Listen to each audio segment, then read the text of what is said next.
Hello दोस्तों, नमस्कार। जय श्री राम।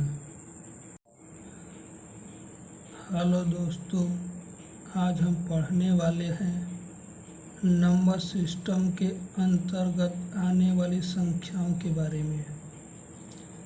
देखेंगे इस वीडियो में कि संख्याएं होती क्या है, जैसे प्राकृतिक संख्या क्या है, पूर्ण संख्या के बारे में देखेंगे, सम संख्या, विषम संख्या और स्थानीय मान और जाति मान क्या होता है।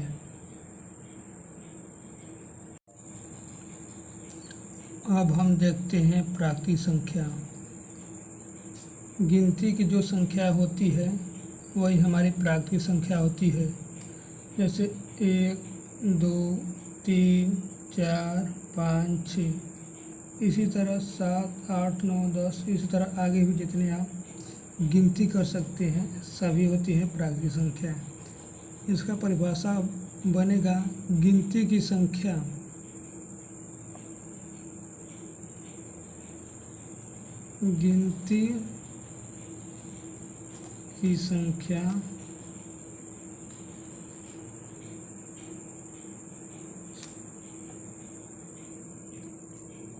को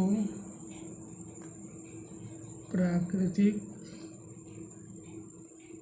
संख्या कहते हैं। पूर्ण संख्या का परिभाषा बनेगा हमारा प्राकृतिक संख्या में 0 को शामिल करने से प्राप्त संख्या परिवार पूर्ण संख्या कहलाता है। बोले तो प्राकृतिक संख्या में 0 को शामिल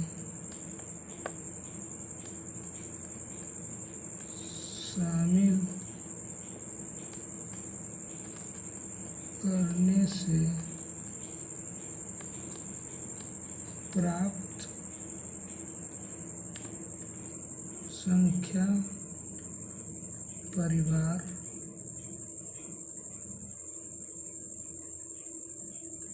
प्राप्त संख्या परिवार पूर्ण संख्या कहलाता है।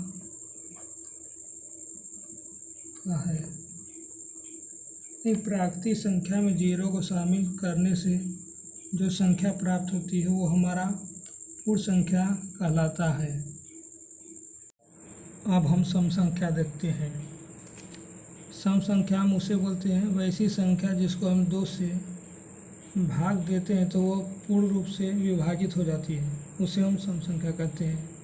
परिभाषा है वैसी प्राकृतिक संख्या जो 2 से भाग देने पर पूर्णतः विभाजित हो जाए उसे हम सम संख्या कहते हैं। जैसे देखते हैं 2, 4, 6, 8, 10, 12, 14, 16। ऐसे ही बहुत सारी संख्याएं हैं जिसमें हम 2 से भाग देते हैं तो वो विभाजित हो जाती हैं। जैसे हम 12 में 2 को भाग करेंगे तो 6 बार में जाएगा, 2 6 का 12 हो जाएगा, यानी कि शेषफल कुछ नहीं बचेगा। और हम 16 में भी यदि हम 2 से भाग करते हैं तो 8 बार जाएगा, 2 8 16, यानी कि शेषफल कुछ भी नहीं बचेगा। यानी कि 2 से हम जिस संख्या में भाग दिए यदि वो पूर्ण रूप से विभाजित हो जाए यानी शेषफल कुछ भी न बचे, उससे हम सम संख्या कहते हैं।